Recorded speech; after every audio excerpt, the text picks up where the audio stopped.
அரசியலில் யார் யாரோ வருவார்கள் போவார்கள், ஆனால் எப்போதும் நிலையாக இருக்கக்கூடியது திமுக தான் என்று வருவாய் மற்றும் பேரிடர் மேலாண்மை துறை அமைச்சர் KKSSR ராமச்சந்திரன் தெரிவித்துள்ளார்.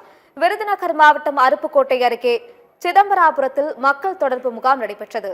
இதில் அமைச்சர் KKSSR ராமச்சந்திரன் கலந்து கொண்டு 300 பயனாளிகளுக்கு நலத்திட்ட உதவிகளை வழங்கினார். இதனைத் தொடர்ந்து பேசிய அவர், ஜூலை 15ஆம் தேதி முதல் உங்களுடன் ஸ்டாலின் நிகழ்ச்சியை நடத்த உள்ளோம். இதில் அளிக்கப்படும் மனுக்களுக்கு 30 நாட்களில் தீர்வு காணப்படும் என்று தெரிவித்தார். அரசியலில் யார் யாரோ வருவார்கள் போவார்கள், ஆனால் எப்போதும் நிலையாக இருக்கக்கூடியது திராவிட முன்னேற்ற கழகம்தான் என்றும் தெரிவித்தார்.